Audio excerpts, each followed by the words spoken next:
இது எல்லை பிரச்சனையா மாறுறதுக்கான காரணம் அது உண்மையிலுமே தமிழ்நாட்டு எல்லையில தான் இருக்கா இல்ல கேரளா எல்லையில இருக்கா? சோழ நாட்டிலிருந்து புறப்பட்ட கண்ணகி பாண்டிய நாட்டில் சென்று தன்னுடைய கணவனை பறிகொடுத்து நீதி கேட்டு அந்த மண்ணை எரித்து மேற்கு நோக்கி சேர நாட்டில் சென்று சேர நாட்டிலே நெடுவேல் குன்றம் என்கின்ற அந்த மலையிலே வடக்கிருந்து உயிர் நீத்தார் கண்ணகின்னு சொல்லுவாங்க. வடக்கிருத்தல் என்பது தமிழர்களுடைய மரபிலே சேரர்கள் கட்டியது என்பதனாலேயே இன்றைய கேரளத்தவர்கள் தங்களுடையது என்று சொல்லக்கூடிய ஒரு கருத்து அவர்களுக்கு உருவாகி இருக்கலாம். ஆனா அதையெல்லாம் சொல்வதற்கான வரலாற்று ஆதாரமோ இலக்கியங்களோ ஆவணங்களோ அவங்க கிட்ட இல்லை. இப்ப அவர்களுக்கு இது மங்களதேவி அப்படி என்பதே கண்ணகி கோவில் என்பது அவர்களுக்கு கூட தெரியாது. அவங்களுக்கு வரலாறே தெரியாது. மங்களதேவின்னு சொல்லிக்கிறாங்களே தவிர இதுதான் கண்ணகி என்பது அவர்களுக்கு கூட தெரியாது. ஏன் தமிழர்களுக்கு கூட தெரியாது. நில அமைப்பு அடிப்படையிலேயே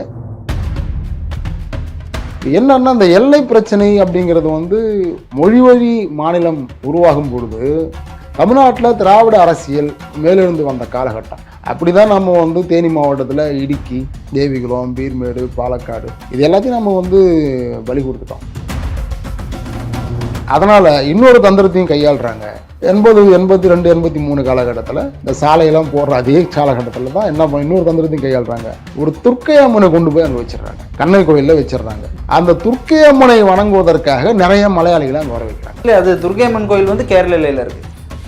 அதே கண்ணகி கூட்டத்தில் தான் தலை மட்டுமே உடைந்து போயிருந்த அந்த எடுத்து கொடுத்து தான் ஆய்வுக்கு அனுப்ப சொல்றாங்க. கரிம படிமங்கள் மூலியமா ஆய்வு செய்வதற்கு தமிழக அரசு கருணாநிதி அவர்கிட்ட கொடுத்து, ஆனா அவர்கிட்ட கொடுத்த தலை எங்க போச்சுன்னு தெரியல. இதை சொல்வதற்கு அவரும் பத்திரப்பதிவு துறையில் பத்திரப்பதிவு பண்ண முடியாது, கேரளாவில் தான் பதிவு பண்ணணும். அவங்க டிஜிட்டல் சர்வே பண்ணும் பொழுது நோட்டீஸ் அனுப்பிட்டான். அது பண்ணது கேரளா அரசா மத்திய அரசா? கேரள அரசு செய்து அதை அப்ரூவ் பண்றது மத்திய அரசு தான். மத்திய அரசு அப்ரூவ் பண்ணணும். மத்திய அரசு ஒன்றும் மறுக்கலையே. கேரள அரசு நோட்டீஸ் அனுப்புறான். 20-30 கிராமங்களுக்கு நோட்டீஸ் அனுப்புறான். இந்த பகுதிகள் எல்லாம் கேரளா எல்லைக்குள்ள இருக்கு. நீங்கெல்லாம் கேரளா ஆளுகை கீழே இருக்கிறீங்க. இந்த பகுதிகளை நீங்க பதிவு செய்வதோ நீங்க வரி கட்டுவதோ கேரள அரசுக்கு தான் செய்யணும்னு அவங்க நோட்டீஸ் அனுப்பியிருக்கிறாங்க.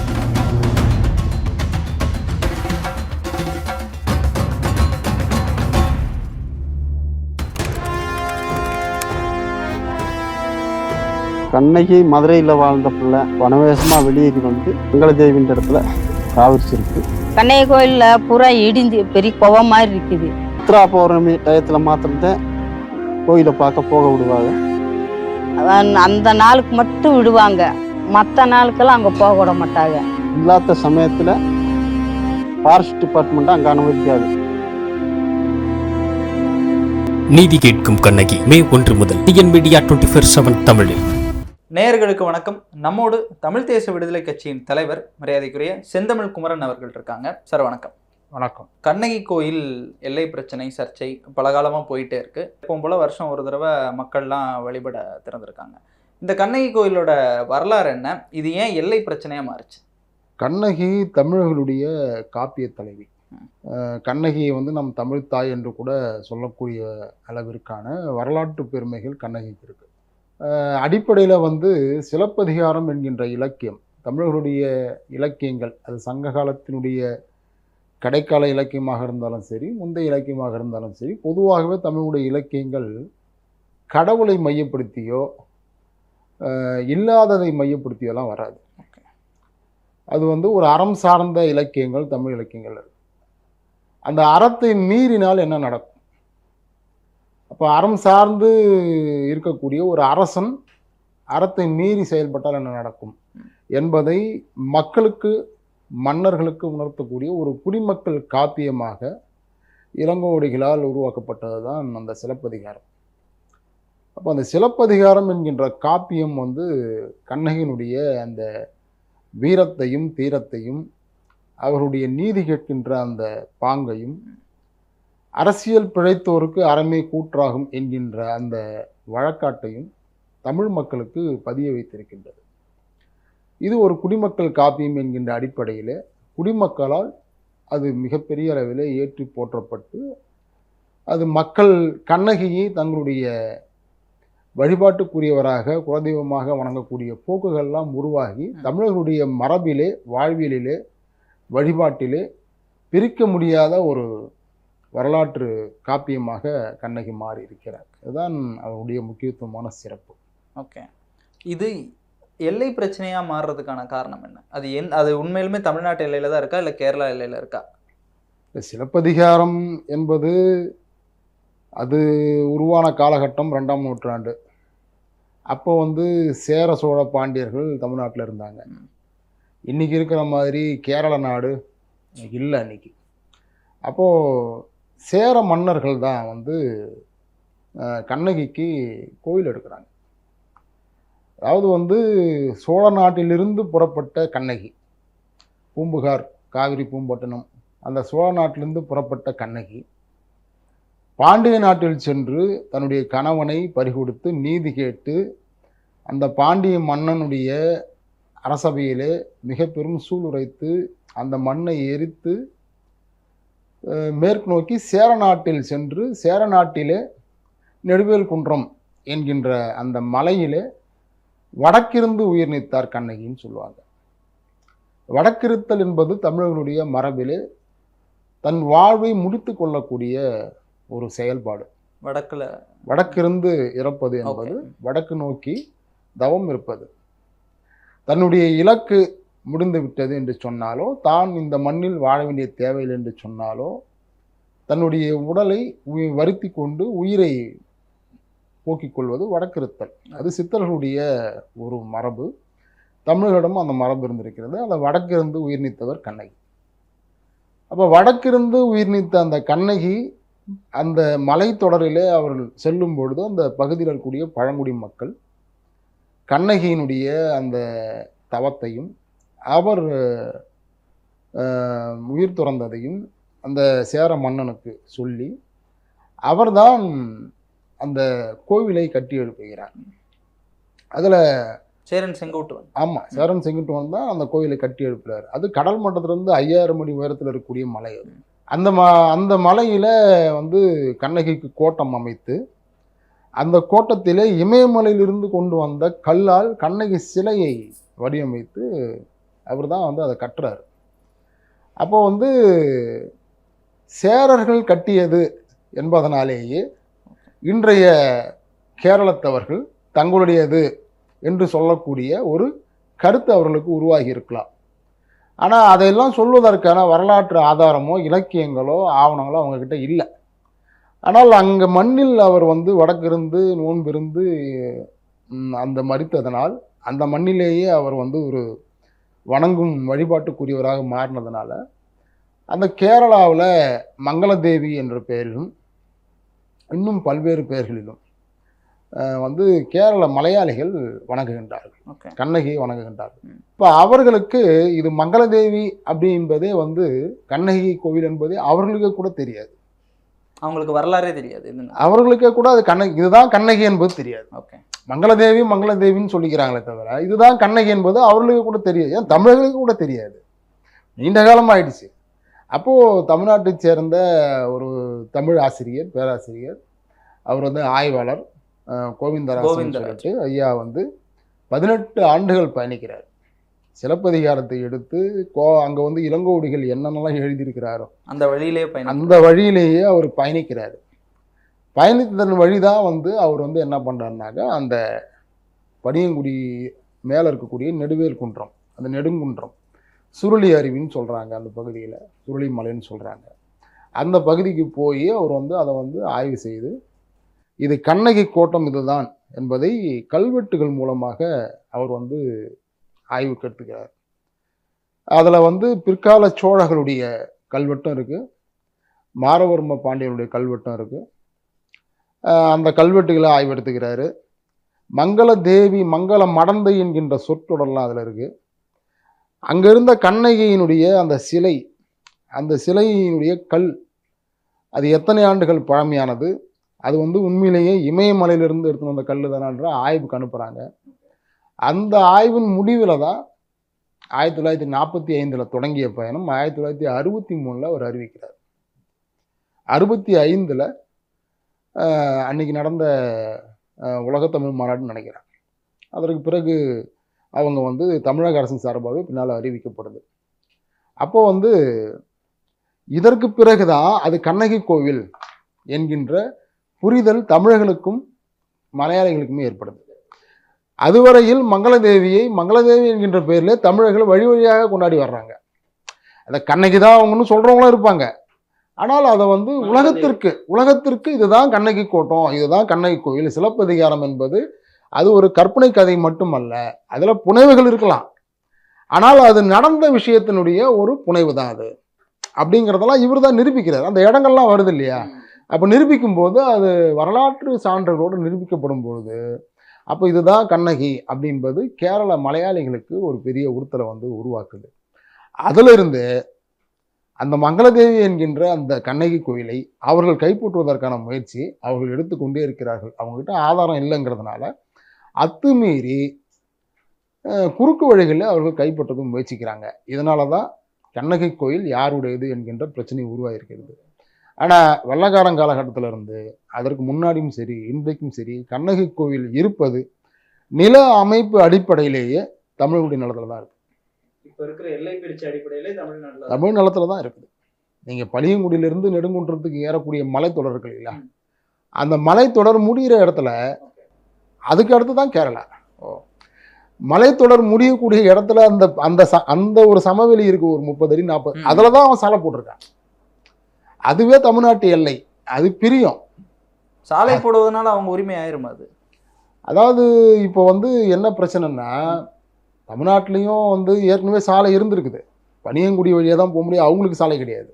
ஓகே, இந்த மங்களதேவி கோவிலுக்கு போவதற்கு அவர்களுக்கு சாலை கிடையாது. அவங்க வந்து குமிளி வழியாக 14 கிலோமீட்டர் 15 கிலோமீட்டர் பயணித்து தான் அவங்க வந்து காடுகளில் பயணித்து மலையில் பயணித்து தான் அவங்க போகணும். ஆனால் தமிழ்நாட்டில் பளியங்குடியிலிருந்து கூடலூர் மாவட்டம், அது கம்பத்தை ஒட்டியிருக்கக்கூடிய பகுதி, பளியங்குடியிலிருந்து நீங்கள் வந்து 6 கிலோமீட்டர் தூரம் வந்து மலைப்பாதையில் பயணிச்சிங்கனாலே நடந்து போனால நீங்கள் வந்து கண்ணகி கோயிலுக்கு போயிடலாம். ஓகே, வெள்ளைக்கார அதிகாரிகள்லாம் இந்த வழி தான் போவாங்க. மலைப்பாதையில் போன முடியும் 16 கிலோமீட்டர் கிட்டவா 6 கிலோமீட்டர் தான். அப்போ இந்த பாதையில் தான், அதுக்காகவே ஒரு பாதை அப்போ இருந்தது. ஓகே, வெள்ளைக்காரன் காலகட்டத்தில் இருந்தது. அந்த வழியாக தமிழ் மக்கள் தொடர்ச்சியாக போயிட்டு வந்துட்டு தான் இருக்கிறாங்க.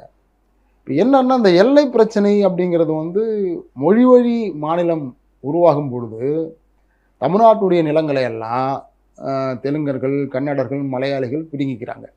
அவர்களுக்கு அந்த இன ஓர்மையும் அவர்கள் ஒரு தனித்த தேசிய இனம்ங்கிற புரிதல் இருந்தது. அவங்க வந்து அந்த வேலை செஞ்சாங்க. தமிழ்நாட்டில் திராவிட அரசியல் மேலிருந்து வந்த காலகட்டம், அன்னைக்கு காங்கிரஸ் தான் ஆட்சியில் இருந்தது, அதெல்லாம் மறுக்கிறதுக்கு இல்லை. இருந்தாலும் திராவிட அரசினுடைய எழுச்சி காலகட்டம் அது. அந்த காலகட்டத்தில் தமிழர்கள்ட்ட இருந்த ஒரு அரசியல் தெளிவின்மை, தேசிய இனம் பற்றிய புரிதலின்மை, இதனால் எல்லாம் இந்தியாவில் தானே இருக்குது, எல்லாம் நம்ம திராவிட நாட்டில் தானே இருக்குது. இந்த குழப்பத்திலேயே இவர்கள் நிறைய இடத்த கைவிட்டோம். அப்படி தான் நம்ம வந்து தேனி மாவட்டத்தில் இடுக்கி, தேவிகுளம், பீர்மேடு, பாலக்காடு இது எல்லாத்தையும் நம்ம வந்து பலி கொடுத்துட்டோம். இப்போ வந்து நாம் வந்து கண்ணகி கோவிலுக்கு சித்திரை முழுநிலவு விழா எடுக்கணும்னாக்கா 2 மாவட்ட ஆட்சியர்கள் கலந்து பேசுவாங்க. ஆமாம், தேனி மாவட்ட ஆட்சியரும் இடுக்கி மாவட்ட ஆட்சியர். இந்த இடுக்கியே நம்மளுது. இடுக்கியில் இன்றைக்கும் 70 விழுக்காடு தமிழர்கள் தான் இருக்கிறாங்க. ஓகே, இடுக்கியே நம்முடையது, அது நம்முடைய நிலப்பரப்பு, நம்முடைய தமிழ்நாட்டில் இருக்க வேண்டியது. அப்படி இருந்திருந்தா அது கேரளாவுடைய உரிமைக்கு வர வேண்டிய அவசியமே இல்லை. அப்போ மொழி வழி மாநிலம் பிரியும் பொழுது நாம் இழந்த பகுதிகளில் இடுக்கியை இழக்கிறோம். இடுக்கியை ஒட்டியிருக்கக்கூடிய மாவட்டத்தில் தான் இந்த கண்ணகி கோவிலும் இருக்கிறது. அப்போது வந்து அவங்க வந்து இதை வந்து முற்று முழுதாக அபகரிப்பதற்கான முயற்சி எடுக்கிறாங்க. அந்த முயற்சியில் தான் அவங்க சாலை அமைக்கிறாங்க. சாலை அமைப்பு சும்மா அமைக்கலை, தமிழ்நாட்டில் ஒரு முயற்சி எடுக்கிறாங்க. இவர் வந்து கோவிந்தராஜன் ஐயா வந்து 65களிலேயே அறிவிச்சிடுறாரு. அதற்கு பிறகு சாலை அமைக்கணும்னு பல்வேறு கோரிக்கைகள் வரும்பொழுது சட்டமன்றத்தில் பேசப்பட்டு 74, 75களில் பணியங்குடியிலிருந்து சாலை அமைப்பதற்கான நிதி ஒதுக்கி வேலை தொடங்கிட்டாங்க. 20 லட்சம் ஒதுக்குனாங்க, அவங்க தொடங்கிட்டாங்க. ஆனால் அதை வந்து கேரளா வந்து மத்திய அரசாங்கத்தின் துணையோட அதை முடக்கிட்டு அவர்கள் குறுகிய இடைவெளியில் குமுளியிலிருந்து 14 கிலோமீட்டருக்கு கண்ணகி கோவில் எல்லை வரையில் அவங்க வந்து ஒரு சாலை போட்டுக்கிட்டாங்க. அது அப்போ போட்ட ஒரே டைமில் போட்ட சாலை. ஆமாம், அந்த நேரத்தில் போட்ட சாலை தான், அதை போட்டுக்கிட்டாங்க. இப்போ கண்ணகி கோயில் தொல்லியல் துறையினுடைய கட்டுப்பாட்டில் இருக்குது. பழமையான சின்னங்கள் தொல்லியல் துறையோட இந்திய அரசினுடைய தொல்லியல் துறை கட்டுப்பாட்டில் கண்ணகி கோயில் இருக்குது.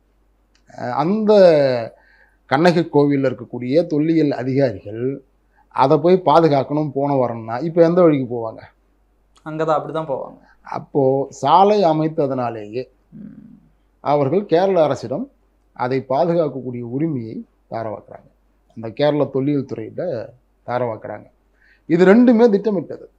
இது கேரள மலையாளிகளுடைய சூழ்ச்சி. இது சாலை அமைப்பது, தொல்லியல் துறையினுடைய கட்டுப்பாட்டில் கேரளாவினுடைய கட்டுப்பாட்டில் கொண்டு போவது, அந்த தொல்லியல் துறை மூலமாக அதை தீர்மானிப்பது, இதெல்லாம் வந்து அப்போவே தொடங்கிட்டாங்க.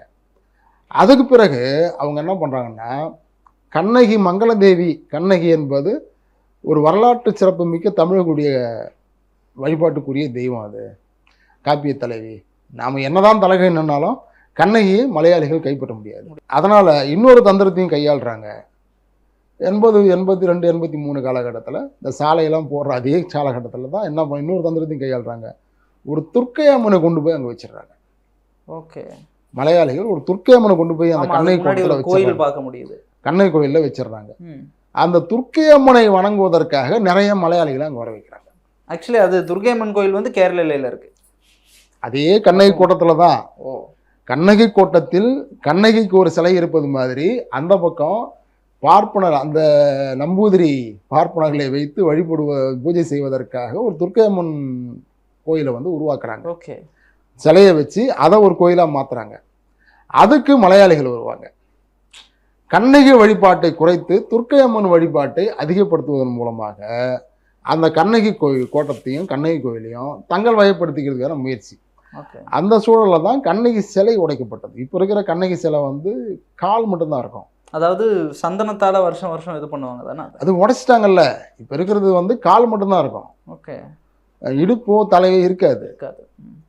அது வந்து யார் உடைச்சாங்க, எப்படி போனது என்பது ஒரு கேள்விக்குறியா இருக்கு. அந்த சிலையும் நான் கண்டுபிடிக்கல.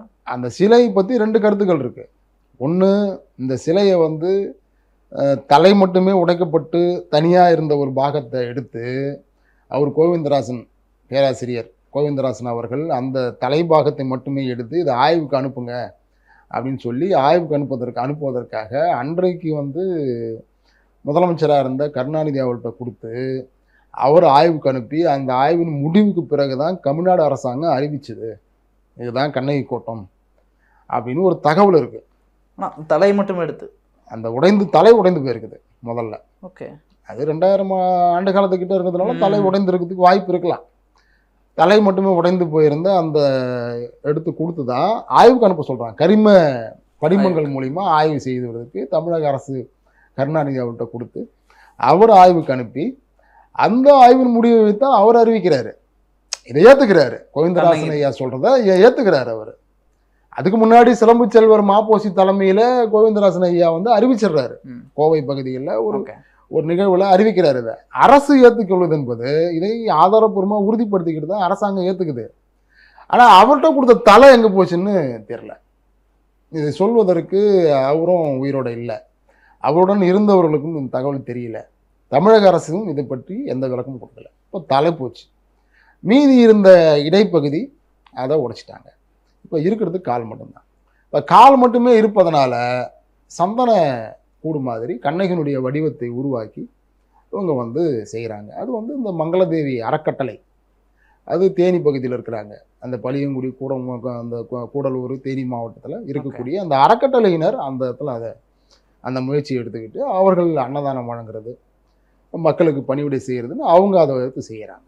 அப்படி தான் வந்து இப்போ வந்து இருக்குது. அப்போ வந்து இது எல்லை பிரச்சனை, வழிபாட்டு பிரச்சனை, பண்பாட்டு பிரச்சனையும் உருவாக்கியிருக்கிறான்.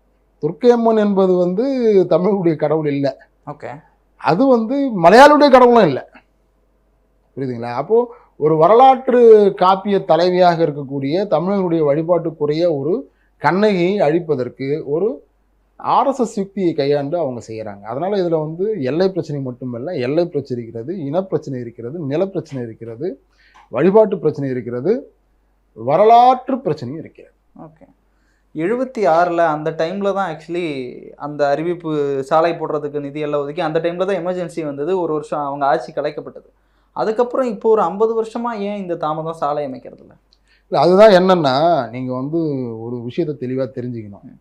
தமிழர்களை பொறுத்தவரையில் அது தமிழர்களுக்கு தலைவர்களாக வந்தவர்களுக்கும் சரி, தமிழர்களை ஆள்பவர்களுக்கும் சரி, குறிப்பாக வந்து வரலாற்று ரீதியான அறிவு என்பதோ, நிலத்தை பற்றிய அறிவு என்பதோ, மொழியை பற்றிய அறிவு என்பதோ ஆட்சியில் இருப்பவர்களுக்கு பெருசாக இல்லை. அது அக்கறை கிடையாது. அது கருணாநிதியாக இருக்கட்டும், இல்லை வந்து எம்ஜிஆராக இருக்கட்டும், இல்லது வந்து ஜெயலலிதாவாக இருக்கட்டும், யாராக கூட இருக்கட்டும், இவங்களுக்கு வந்து பெருசாக வந்து இதில் வந்து அக்கறை கிடையாது. நம்ம வந்து கர்நாடகா கிட்டேயும் ஆந்திரா கிட்டேயும் கேரளா கிட்டேயும் பறி கொடுத்த நிலங்கள் ஏறக்கூடிய 13,500 சதுர அடிக்கு மேலேன்னு சொல்கிறாங்க. புரியுதுங்களா? நம்ம ஈழத்தில் தமிழீழ தமிழர்கள் தலைமையில் போராடின ஈழத்தினுடைய பரப்பளவு 25,000 சதுர கிலோமீட்டர். தமிழ் ஈழத்தில் பாதிக்கு மேலே மேற்பட்ட நிலப்பரப்பை நாம் வந்து இந்த பக்கம் இருக்கக்கூடிய கர்நாடகா, ஆந்திரா, கேரளா கிட்ட பறி கொடுத்துருக்குறோம். முல்லை பெரியாறிலிருந்து, பாலாற்றிலிருந்து, காவிரியிலிருந்து, அப்புறம் அந்த பல்வேறு கோவில்கள் வழிபாடு, திருப்பதி போயிடுச்சு, நமக்கு காளஹஸ்தி கோவில் போயிடுச்சு, புரியுதுங்களா? கண்ணகி கோவில் போயிடுச்சு. இப்படி பல விஷயங்களை நாம் வந்து இழந்துட்டோம். இந்த நிலத்தை பற்றிய அறிவும் அக்கறையும் திராவிட ஆட்சியர்களும் சுத்தமாக கிடையாது. ஏன்னா அவங்க பேசின அரசியல் திராவிட அரசியல். கேரளாவில் இருந்த முதலமைச்சர்கள் அவங்க வந்து இந்திய கம்யூனிஸ்ட் கட்சியாக இருந்தாலும் சரி, சிபிஎம் மார்க்சிஸ்ட் கட்சியாக இருந்தாலும் சரி, ஆர்எஸ்எஸ் பிஜேபி ஆட்சிக்காரர்களாக இருந்தாலும் சரி, அவங்கள பொறுத்தவரையில் அவங்க அடிப்படையில் மலையாளிகள். இந்திய அதிகாரத்தில், இந்திய ஆட்சிக்குள்ளார மலையாளிகளுடைய பங்கையும் மலையாளிகளுடைய அதிகாரத்தையும் அவர்களுடைய நலனும் எப்படி பாதுகாத்து, இதை தான் அவங்க பேசுவாங்க. அதில் அவங்க தெளிவாக இருந்துட்டாங்க. அதனால் அவர்களுக்கு தொடர்ச்சியாகவே வந்து தங்களுடைய இடத்தை பாதுகாக்கணும், தமிழர்கள்கிட்ட பிரச்சனை இருக்கக்கூடிய இடங்கள்னா கைப்பற்றணுங்கிற போக்கு இருந்துக்கிட்டே இருக்குது. இப்போ நீங்கள் வந்து 50 வருஷமாக வந்து சாலை ஏன் போடலன்னு சொல்கிறீங்க. 50 வருஷமாக சாலை போடாததுக்கு நம்ம காரணம் சொல்லியாச்சு. இவங்க தமிழ்நாட்டை காப்பாற்றக்கூடிய ஆட்சியாளர்கள் கிடையாது. நீங்கள் 50 வருஷமாக போடலங்கிறதுக்கு பல காரணங்கள் இருக்குது. 50 வருஷமாக காவேரி பிரச்சனை இருக்குது, முல்லை பெரியார், எல்லா பிரச்சனைகளும் இருக்குது. எதையும் தீர்க்கிறதுக்கு உங்களுக்கு வக்கு கிடையாது. இவர்களுக்கு இந்த தமிழ் மொழியின் மீதோ, இனத்தின் மீதோ, இந்த நிலத்தின் மீதெல்லாம் அக்கறை கிடையாது, பற்றும் இல்லை, ஒன்றும் இல்லை, செய்ய மாட்டாங்க. இப்போ 2023 2022 கேரள அரசாங்கம் வந்து ஒரு நில சர்வே நடத்துச்சு, டிஜிட்டல் சர்வே. ஓகே, அவங்க நடத்தினாங்க. கேரளாவுக்கும் தமிழ்நாட்டுக்குமான எல்லை பரப்பு இருக்கு இல்லைங்களா, அந்த தமிழ்நாட்டினுடைய அந்த எல்லை பார்த்தீங்கன்னாக்கா தென்முனையிலிருந்து அந்த வடமுனை வரல இருக்கக்கூடிய எல்லை பரப்பு இருக்கு இல்லைங்களா, அந்த பார்டர் லைன், அதில் 50 விழுக்காட்டுக்கு மேற்பட்ட நிலங்கள் இன்னமும் முறையாக அளந்து இதுதான் தமிழ்நாடு, இதுதான் கேரளான்னு இன்னும் முடிவே செய்யலை. புரியுதுங்களா? அதெல்லாம் மலைப்பகுதியில் இருக்குது. இது யாரோட தவறு? ஆக்சுவலி தமிழ்நாட்டு அரசாங்கம் அதெல்லாம் முடிவு செய்கிறதுக்கு விருப்பம் இல்லை. மொழி வழி மாநிலம் பிரிஞ்சிடுச்சு. மலைப்பகுதிகளில் இதுதான் கேரளாவுடைய எல்லை, இதுதான் தமிழ்நாட்டோட எல்லைன்னு கேரளா தமிழ்நாட்டு எல்லை 50 விழுக்காடு பகுதிகளில் இன்னும் அளந்து முடிக்கவே இல்லை. இதை தமிழ்நாடு அரசாங்கம் கவலைப்படவும் இல்லை, கவனிக்கவும் இல்லை.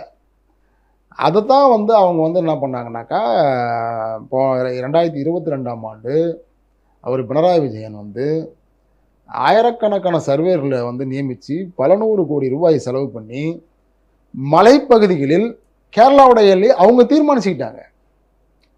ஒரு எல்லை பகுதியை தீர்மானிக்கணும்னா தமிழ்நாடு அரசாங்கமும் கேரளா அரசாங்கமும் சேர்ந்து செய்கிற வேலையை அவங்க மட்டுமே செஞ்சு டிஜிட்டல் சர்வேன்னு பண்ணி, இப்போ நீங்கள் கூகுள் மேப் எடுத்து பாருங்கள். ஓகே, அப்போ கேரளாவுடைய எல்லையை அவங்க டிஜிட்டல் சர்வே மூலிமா எந்தெந்த இடத்துல எந்தெந்த கோணங்களில் எந்தெந்த புள்ளியில் இருக்குதுன்னு அவங்க தெளிவாக வரையறுத்துக்கிட்டாங்க. இப்போது கண்ணகி கோயில் அவங்கக்கிட்ட இருக்குது.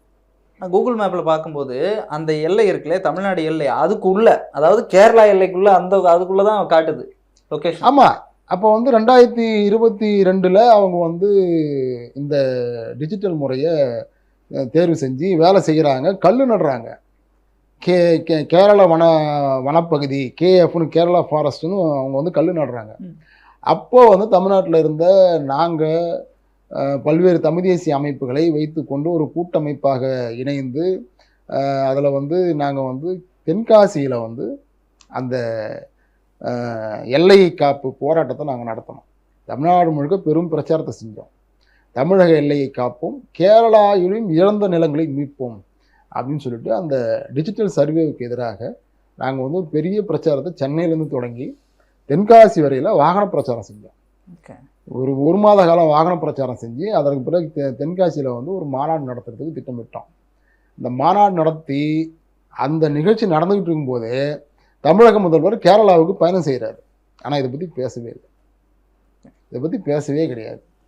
ஆனால் தமிழக அரசாங்கத்திட்ட இதை பற்றி கேட்குறாங்க, சட்டசபையிலே கேட்குறாங்க. இந்த மாதிரி கேரள அரசு இது மாதிரி செய்யுதுன்னு சொல்லும்பொழுது அதை பற்றி எங்களுக்கு இதுவரையிலும் எந்த தகவலும் வரல, நாங்கள் அதை பற்றி நடவடிக்கை எடுப்போம்னு சொன்னவங்க எதையும் செய்யலை. இப்போது கேரள அரசு டிஜிட்டல் முறைப்படி தன்னுடைய எல்லையை அளந்து கொண்டு விட்டது. இந்த எல்லை பரப்பில் தமிழ்நாட்டினுடைய நிலப்பகுதிகளாக இருக்கக்கூடிய 30க்கும் மேற்பட்ட மக்கள் குடியிருப்பு இருக்கக்கூடிய பகுதிகள்லாம் கேரளாவுக்கு போயிருக்கு. புரியுதுங்களா? மக்கள் குடியிருப்பு பகுதி. இப்போ அவங்க தமிழ்நாட்டினுடைய பத்திரப்பதிவு துறையில் பத்திரப்பதிவு பண்ண முடியாது. ஓ, கேரளாவில் தான் பதிவு பண்ணணும் அவங்க. இல்லை இந்த டிஜிட்டல் சர்வேனாலேயேவா? டிஜிட்டல் சர்வே பண்ணும்பொழுது நோட்டீஸ் அனுப்பிட்டான். அது பண்ணது கேரளா அரசா மத்திய அரசா? கேரள அரசு, கேரள அரசு செய்யுது. அது அப்ரூவ் பண்ணுறது மத்திய அரசு தானே? மத்திய அரசு அப்ரூவ் பண்ணணும், மத்திய அரசு ஒன்றும் மறுக்கலையே. ஓகே, கேரள அரசு நோட்டீஸ் அனுப்புகிறான், 20-30 கிராமங்களுக்கு நோட்டீஸ் அனுப்புகிறான். இந்த பகுதிகள் எல்லாம் கேரளா எல்லைக்குள்ளே இருக்குது, நீங்கள்லாம் கேரளா ஆளுகை கீழே இருக்கிறீங்க, இந்த பகுதிகளை நீங்கள் வந்து பதிவு செய்வதோ நீங்கள் வரி கட்டுவதோ கேரள அரசுக்கு தான் செய்யணும்னு அவங்க வந்து நோட்டீஸ் அனுப்பியிருக்கிறான். ஓகே, சொல்றாங்க அரசாங்கத்துக்கு இதை சொல்கிறாங்க அந்த மக்கள், நாங்களும் சொல்கிறோம், பல்வேறு கட்சிகளும் சொல்கிறாங்க. தமிழக அரசு எந்த நடவடிக்கையும் எடுக்கல. இப்போ வந்து அவங்க வந்து எங்கே பதிவு பண்ணுவாங்க? கேரள அரசாங்கம் சொல்கிறது தான் கேட்பாங்க அவங்க. தமிழ்நாடு அரசாங்கம், தமிழ்நாட்டில் இருக்கக்கூடிய விஓலேருந்து ஃபாரஸ்ட் ஆஃபீஸர்லேருந்து தாசில்தார்லேருந்து யாருமே கேரள அரசாங்கம் மலையாளிகளையும் எதிர்க்க தயாராகவே இல்லை. தமிழர்களை காட்டி கொடுக்க வேலை செய்கிறாங்க. எப்படி முல்லைப்பெரியார் பிரச்சனையில் வந்து தமிழ்நாட்டுக்கு உரிய நீதி கிடைக்கலையோ அது போல எல்லை பிரச்சனையும் நீதி கிடைக்கல. இதெல்லாம் வேடிக்கை பார்த்துட்டு தான் இருக்கிறாங்க. அப்போ கண்ணகி கோவிலை மீட்பது என்பது, கண்ணகி கோவிலை காப்பது என்பது கேரளாவில் நாம் இழந்த நிலங்களை மீட்பது என்பதோடு இணைக்கப்பட வேண்டிய ஒரு அரசியல் பிரச்சனை. கண்ணகி கோவிலை மட்டும் உங்களால் மீட்க முடியாது. கேரளாவில் நாம் இழந்த பகுதிகள் இருக்கு பாருங்க, தேவிகுளம், பீர்மேடு, பாலக்காடு, இடுக்கி, இந்த பகுதியில் எல்லாவற்றையும் நாம் மீட்க வேண்டிய அரசியல் முழக்கத்திற்கு கண்ணகி என்பவள் இன்றைக்கு முதன்மையான ஒரு அரசியல் கூறாக நிற்கிறாங்க. அந்த அடிப்படையில் தான் அதை பார்க்கணும். வெறுமனே கண்ணகி கோயிலை மீட்க அது நம்மகிட்ட தான் இருக்குது, அதை அவன் உரிமை கொண்டாடிட்டு இருக்கிறான். ஏன் நான் விட்டதை நாம் வந்து பிடிக்கல, அதனால அவன் அங்கே வர்றான். அப்போ விட்டதை பிடிப்பது என்கின்ற அரசியலோடு நம்ம அதை அணுகணும். பல்வேறு நிறைவான கருத்துக்களை பகிர்ந்துட்டீங்க. உங்கள் நேரத்துக்கும் கருத்துக்கும் ரொம்ப நன்றி. மகிழ்ச்சி.